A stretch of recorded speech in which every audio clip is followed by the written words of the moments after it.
Okay, we can finish this off. We just needed to have some fun at the beginning, kick things off right. Now let's bring us all back down to reality.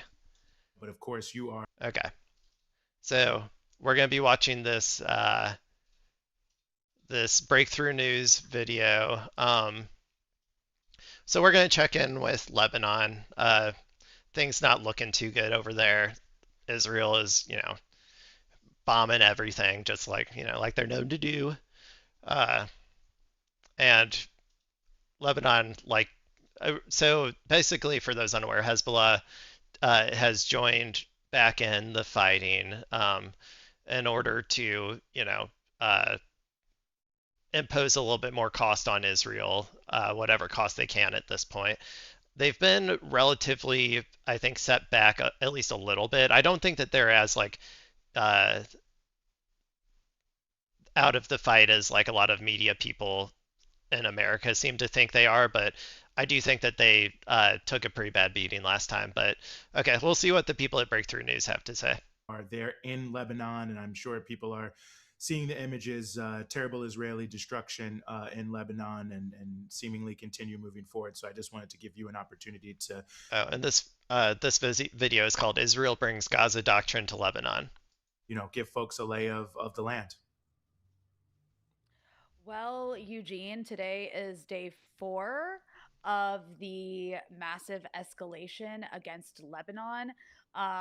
It's day Not a 6 war, of the uh, U.S. Israeli launch of the war on Iran. not a war. But because Iran is like basically It's a advanced military campaign. That's what it is, not a war. the big story and what's happening in the region, Lebanon's gotten a lot less attention. But today, I think things have deteriorated quite rapidly here. But today, deteriorated even more. Everyone edge after this afternoon.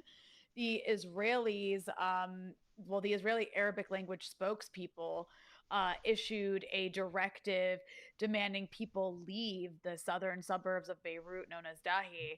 Yeah, so I think that what's happening here is that Israel is kind of moving to an easier target, what they see as an easier target. So it takes them a lot of fuel and energy to fly planes all the way over to Iran and then drop bombs with America. So I think what they're kind of saying here is like, America, we started it with Iran, you finish it. You use your tax dollars, your American troops or whatever to take out Iran, and we're just going to move over back over to Lebanon, which is like, right across the border, and we can hit with a lot easier without as much cost. So I think that's kind of Israel's calculus here. Home to hundreds of thousands of people. Basically, they call it an evacuation order, but these are displacement orders.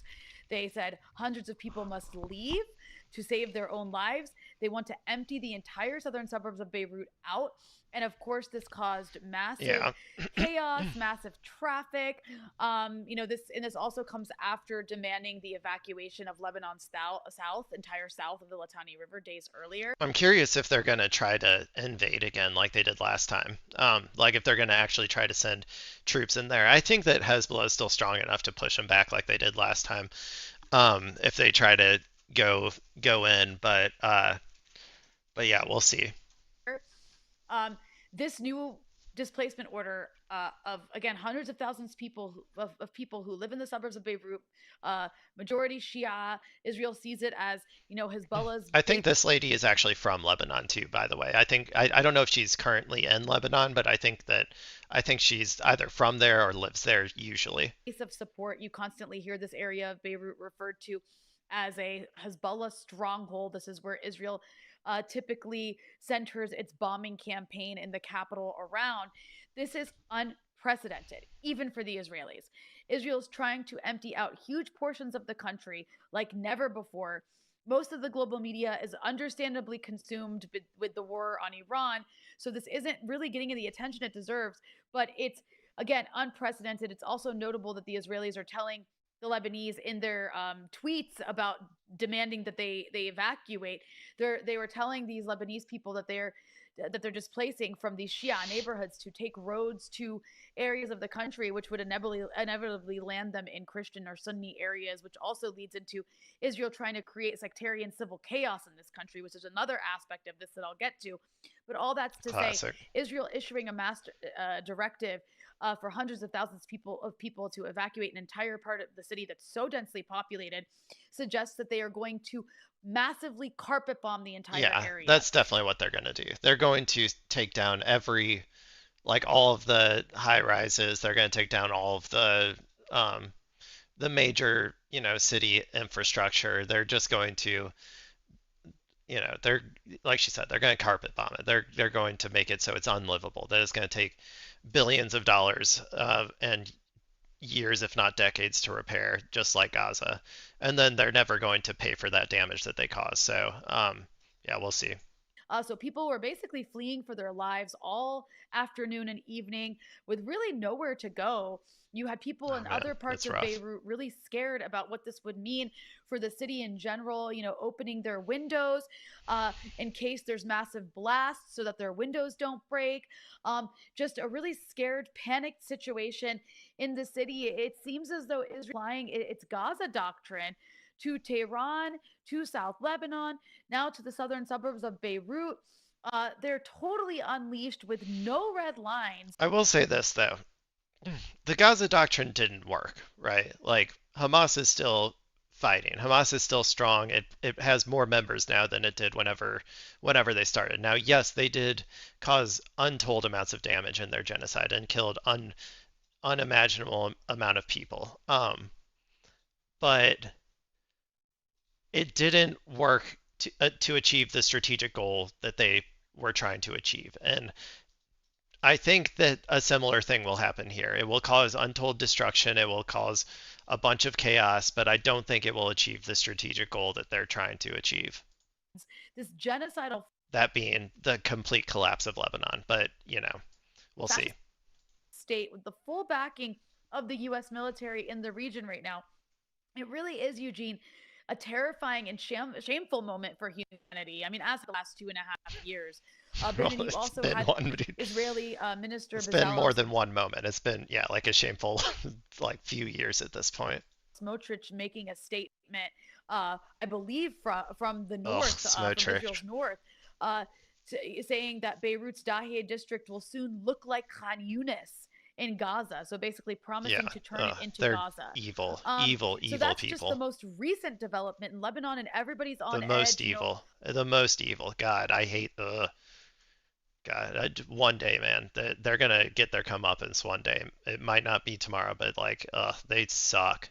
Eyes glued to the live feeds on Lebanese news channels of various parts of the country, but waiting to see what Israel's going to do in Dahieh, waiting to see what they're going to do road that it's next to the airport itself.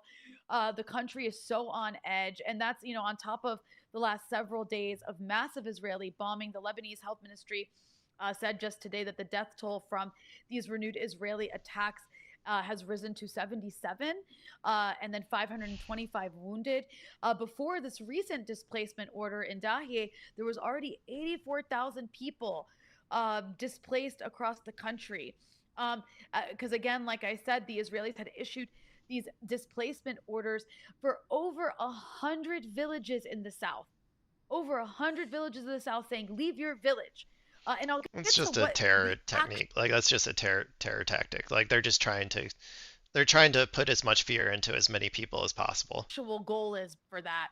But I just want to say, just to give people background, been kind of distracted by the other big news out of the region. This all started on Monday morning.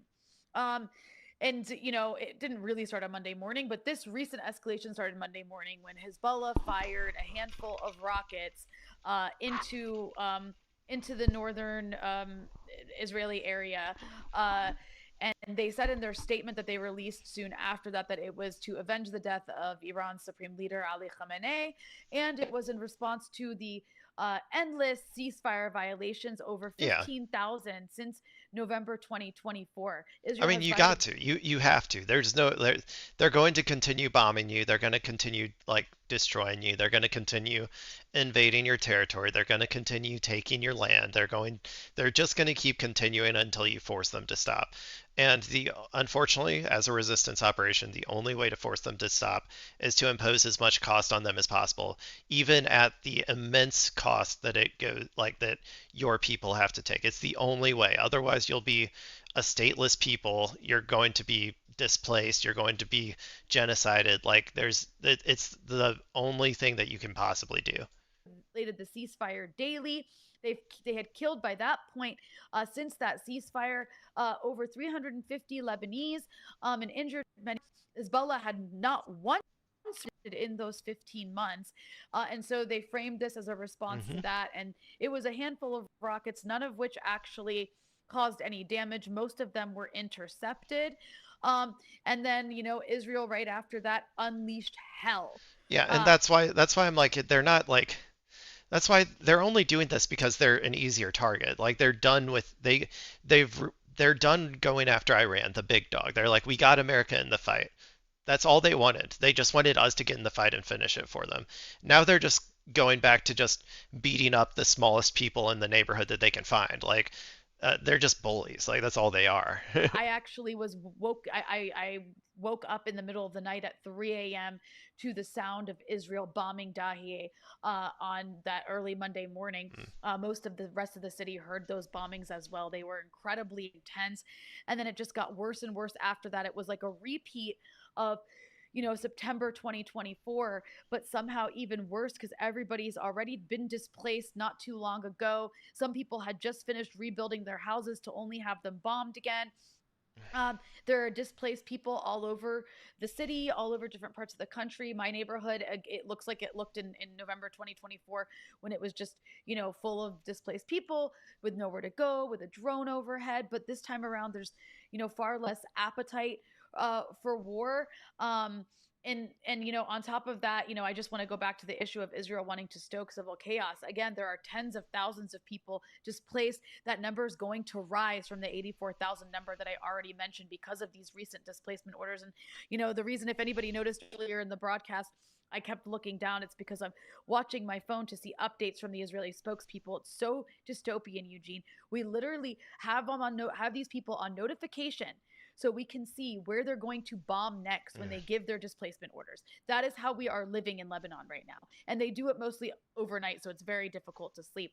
But all that's to say, these tens of thousands of people that are displaced, and there will be more as Israel widens its scope and issues more evacuation orders, including more recently in the Bekaa. And Israel's also bombed safe places. Like a couple days ago, they bombed, that's Hazmi, which is in the that's their suburbs of thing. Beirut. It's a That's their Christian favorite area thing. that's That's their favorite considered pastime. safe. A hotel there, never explained why or what looking for, and they injured severely the receptionist there, just kind of making everybody feel like nowhere is safe.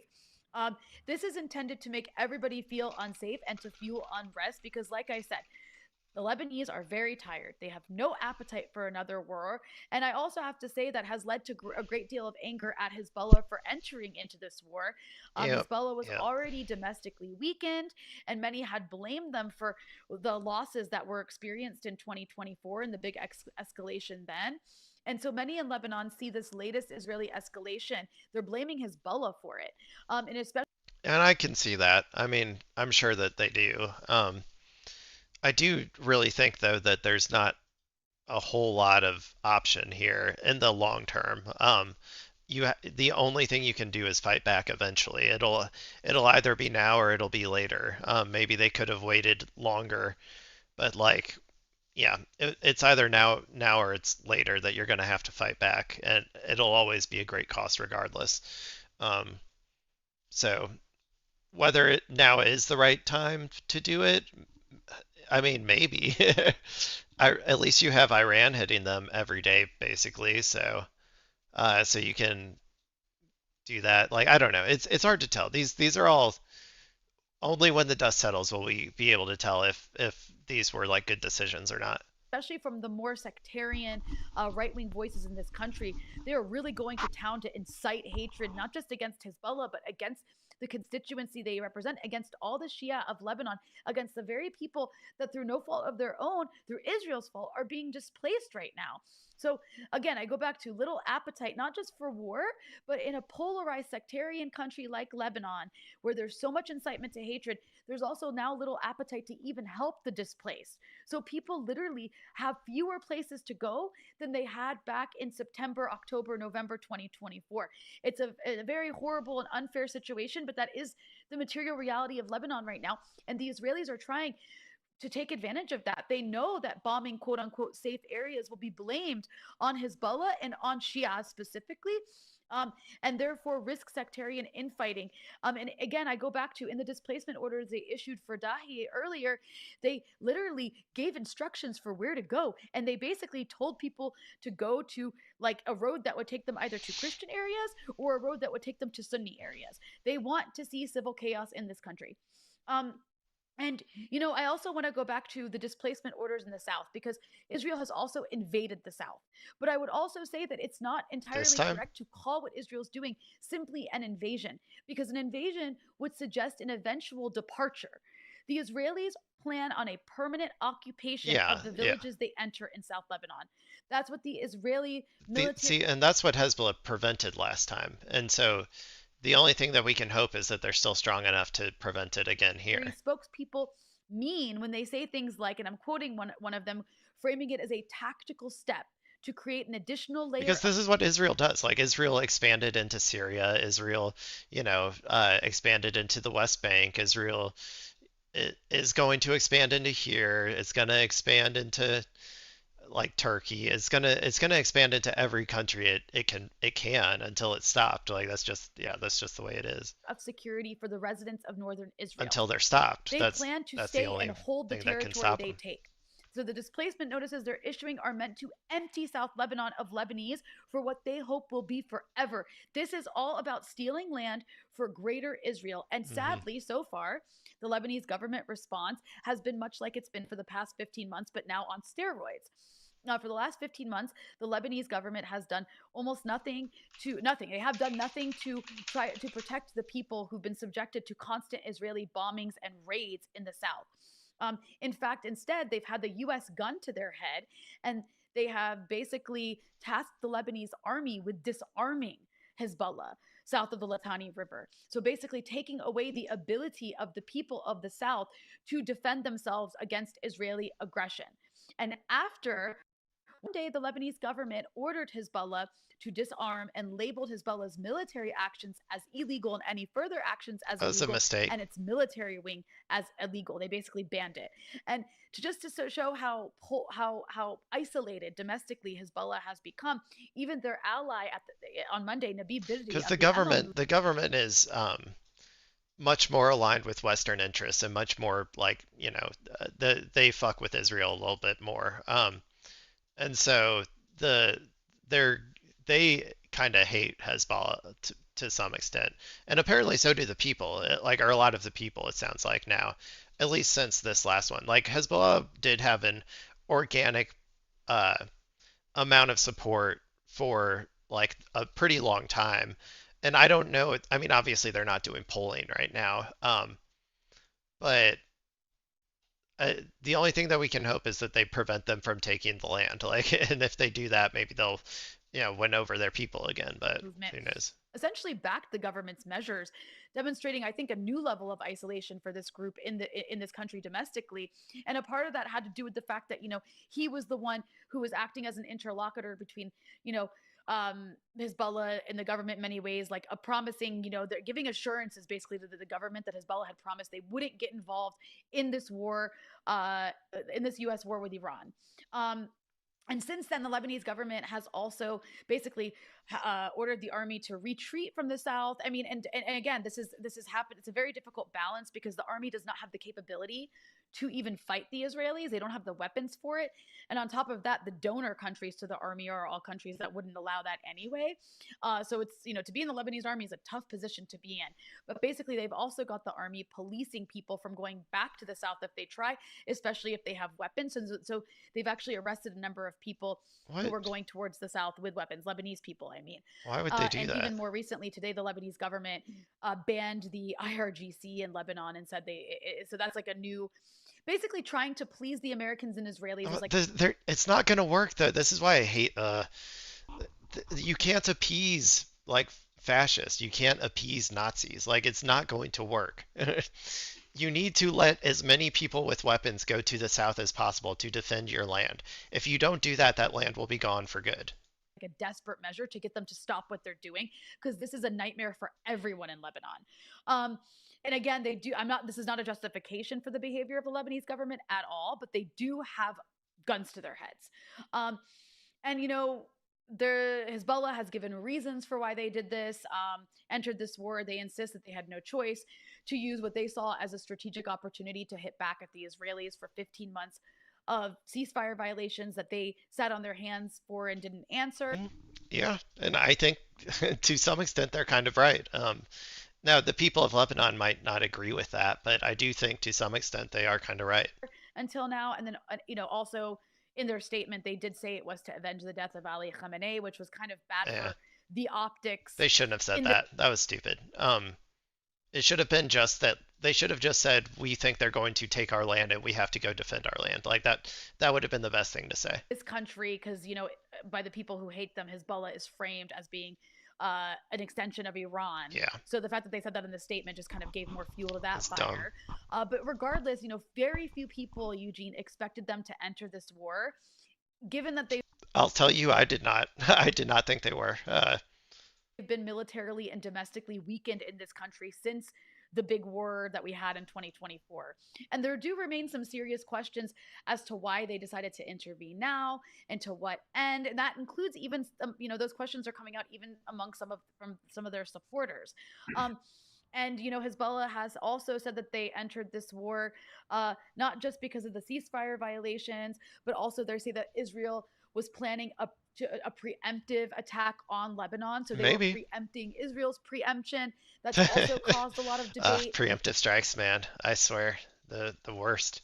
Um, They always cause trouble. and I want to say the Lebanese absolutely have a right to armed resistance against Israel. They Any do. people do against a settler colonial entity. The Lebanese government, like It's I under said, the the UN UN Charter, by the way. They have a right to armed resistance. gun to their head, has done nothing to protect its people. Since November 2024, only Hezbollah has abided by that ceasefire. Israel's bombed Lebanon near every single day for the last 15 months.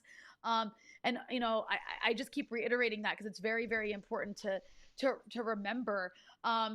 But that said, Israel right now is many could argue at its strongest with the full force of the U.S. military stationed in this region. Mm. And the Israelis did spend all of last week before the Iran war was launched threatening. It's at its strongest, but it's also at its weakest. They're doing this stuff because they are politically at the weakest point that they've ever been in their like existence. They have never been as weak politically as they are now. So that's kind of why they're getting the US to go do all their dirty work for them right now because they don't think that they think they will only be politically weaker in the future. Um, so to that respect, but they are, I guess, militarily the strongest right now just because like we've kind of dropped all pretenses. Like we're like, yeah, we're just gonna do everything they ask.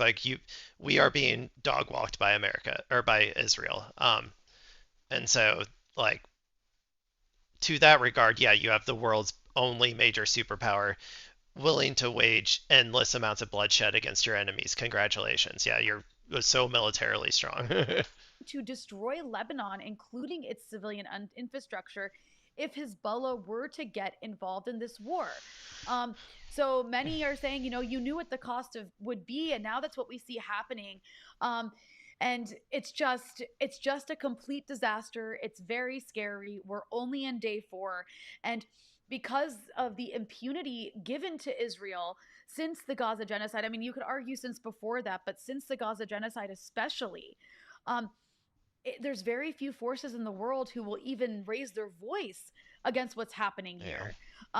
And again, I go back to the fact that The UN is dead. Like there's no such thing as dead. It's gone. It's buried. Like it's 6 feet under. There's no such thing as international law anymore. Like we're past that, or I guess we're before that. We're going backwards. But and it's gonna be like that. It's gonna be like that for a while. Unfortunately, that is just the truth. After the next World War, which I think is probably coming up pretty soon, we'll hopefully get something better than the UN, something with actual, you know, um, with actual capability to impose like the restrictions necessary on states to wage this type of endless violence. But That's probably going to be a little while. It's really getting drowned out by the news on Iran. So here we are once again, displacement orders, the leveling of buildings, and having to navigate this insane situation where you don't know where is safe. Okay, sorry. I'm too sad. I made myself too sad.